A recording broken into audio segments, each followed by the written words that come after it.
ejemplo, a la paciente, va al mercado, y si va al mercado, ¿cuánto tiempo se hace de su casa al mercado? Y si acaso sabe qué distancia es, hasta qué cierta cantidad de metros empieza a sentir que le duele mucho o que ya no puede caminar adecuadamente. Incluso nos va a restar puntos en el caso de que para caminar esa distancia necesite de muletas o del apoyo de un bastón. Siguiente, por favor. Y finalmente vamos a preguntar cómo están las dificultades en la vida cotidiana.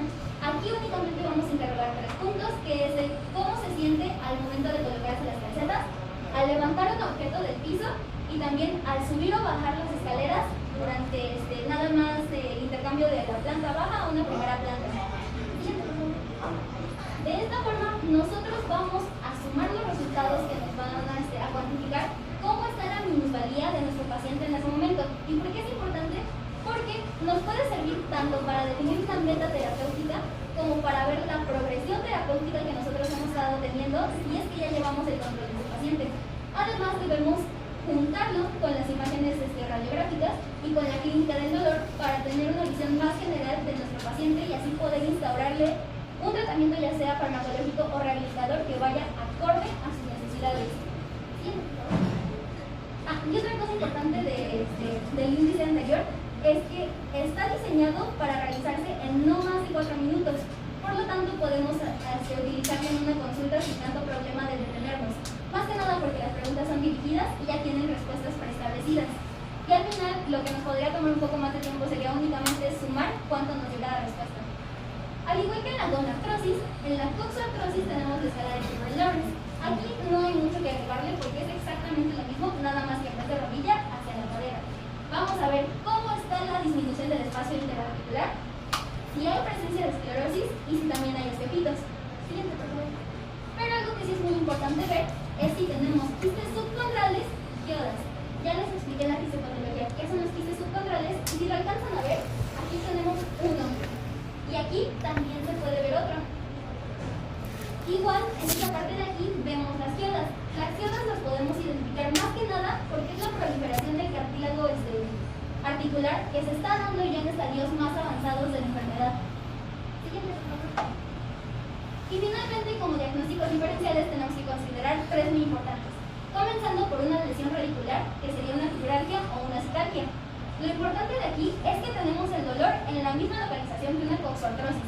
Sin embargo, el origen del dolor va a ser muy diferente, porque la coxartrosis tiene un involucro articular y en la citalgia, o lesión radicular, fibralgia, como quieran decirlo, el compromiso va a ser nervioso. Después tenemos al pinzamiento aislado de una articulación femoral. Nuevamente, la clínica va a estar relacionada con el dolor y la localización. Y aquí podemos encontrar justamente también la limitación de los movimientos. Sin embargo, generalmente el pinzamiento aislado de la articulación es un poco más aguda que la coxartrosis. Y además tenemos el involucro de que aquí se puede dar, por ejemplo, en presencia de una artritis reumatoide. Y en el caso de la coxartrosis no podemos juntar ambas cosas para dar el diagnóstico. Y finalmente tenemos una osteonecrosis aséptica de la cadera.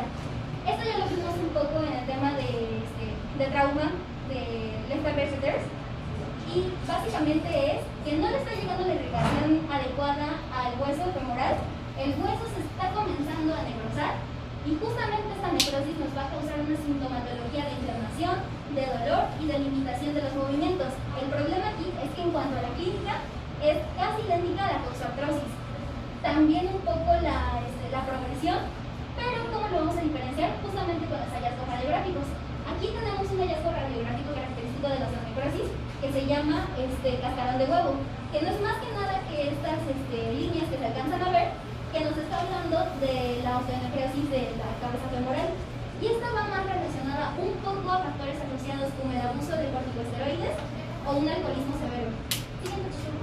Y ya hablando de un tratamiento general de todas las osteoartrosis o artritis, vamos a tener que, según la recomendación de la European League Against Rheumatoid, tenemos que va a ser un tratamiento farmacológico junto con uno no farmacológico.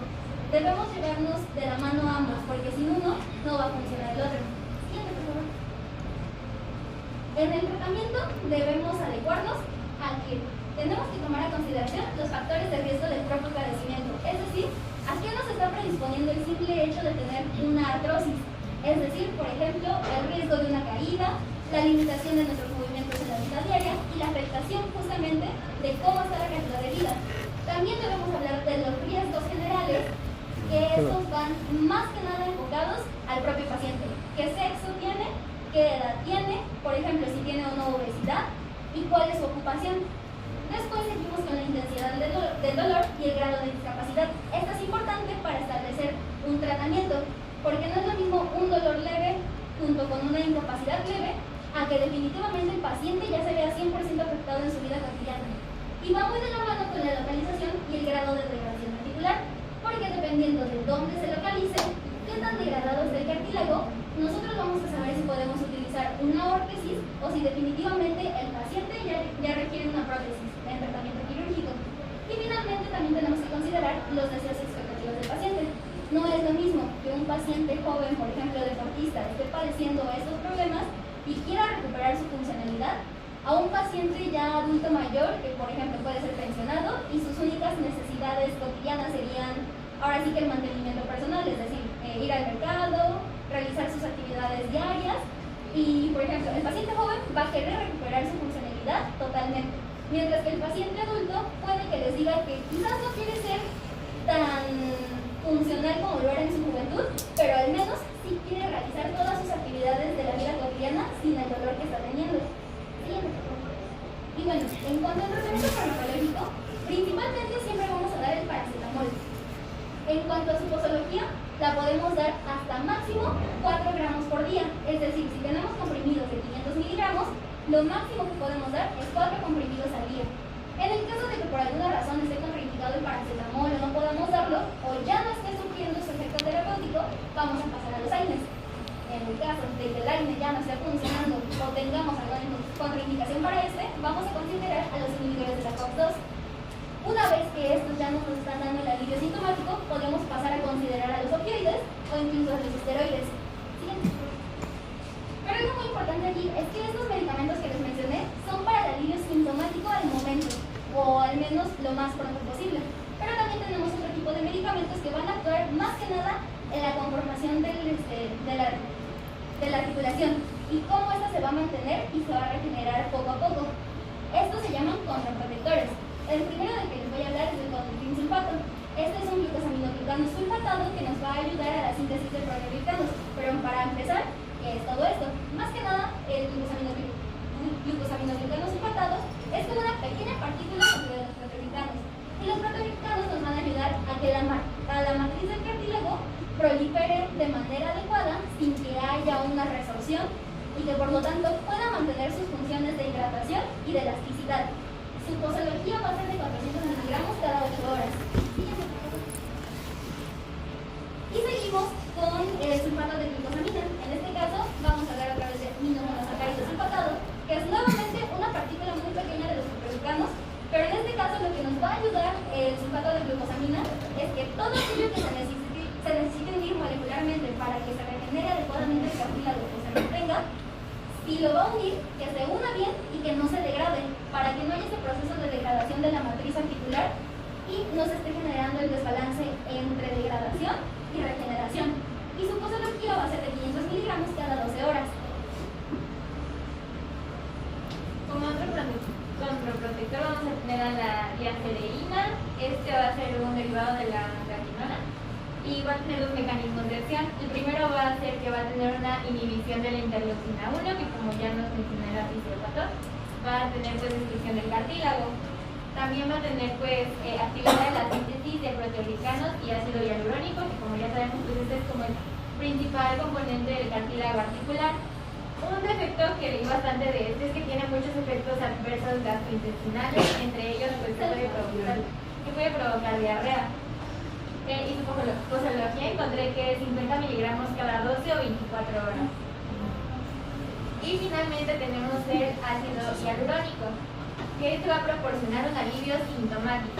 Este alivio sintomático puede ser un poco más lento a comparación de los esteroides. E incluso lo podemos ver hasta 12 meses después, pero este es como más establecido o más... se queda ahí. ¿Qué va a proporcionar? Pues va a proporcionar viscoelasticidad al líquido sinovial va a reducir la apoptosis que se esté llevando a cabo en el cartílago y va a estimular esta síntesis del ácido hialurónico que, como ya les mencioné, va a estar presente en el cartílago articular. Y estas son todas las referencias. Igual están en cada página, en el pie de página de cada clase, pero ahí. Y eso sería todo.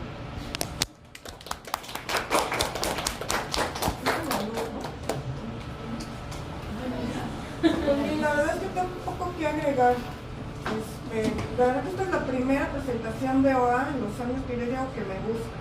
En serio, literalmente la dan bien sencilla, pero creo que sus compañeras, para el tiempo que les tocó, les quedó bien bonita, les quedó como pocas veces digo esto, pero sí, les quedó muy bien, muy concisa. Yo creo que tengo poco que agregar, salvo que ustedes tengan alguna duda en particular. Yo les diría que enfaticemos nada más en los datos, pues obviamente su principal diagnóstico diferencial siempre va a ser la artritis reumatoide, sobre todo en el contexto de una afección poliarticular, ¿no? Y que el paciente tenga afección de pequeñas, medianas articulaciones. Las dos te dan dolor, sí, las dos te afectan funcionalmente, sí, pero los que artritis pueden ser en etapas ya muy tardías y la reumatoide en etapas muy tempranas, porque no es una dependencia funcional que dependa tanto de progresión radiológica, sino de que en ese momento está inflamada la cavidad articular. Las dos te dan rigidez, sí, pero bueno, la rigidez de la artritis reumatoide es mucho más prolongada. Realmente una rigidez de más de 30-40 minutos es un poquito rojo para el primer contacto de que a lo mejor pasa otra cosa, ¿no? Ojo, porque ustedes pueden tener consistencia a las dos enfermedades, y eso puede ser verdaderamente cuando están empezando un verdadero reto diagnóstico, ¿no? Hay pacientes que tienen osteoartritis y artritis reumatoide, y entonces no se vayan con la cinta, porque bueno, su compañera dijo un dato semiológico bien importante que me gusta de repente hasta preguntarlo, ¿no?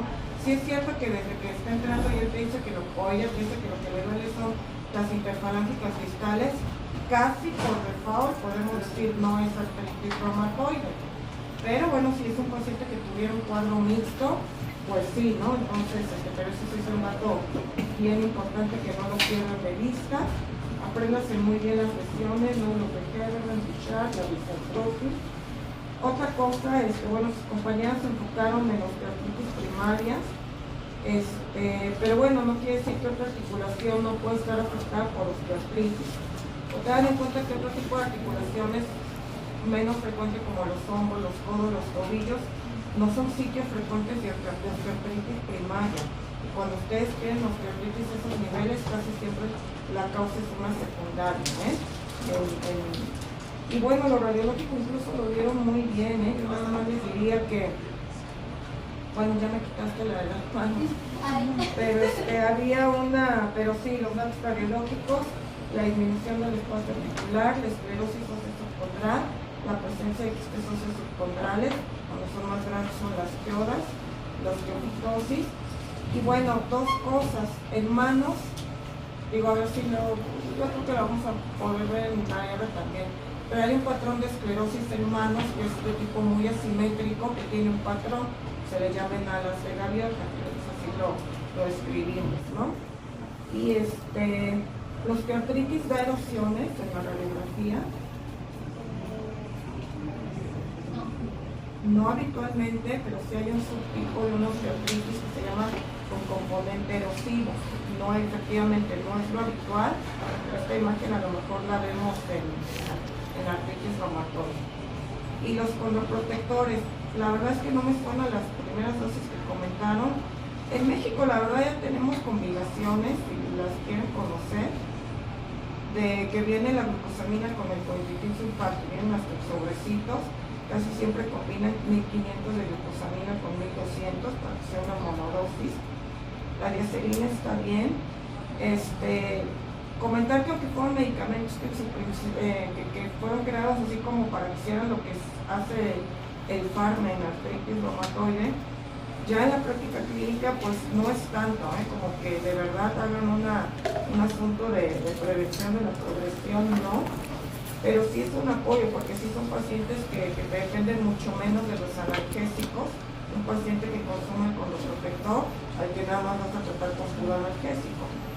El único que sí les funcionaría como una verdadera condroprotección es la viscosuplementación.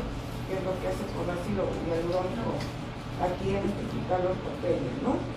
Pero bueno, importante que los conozcan.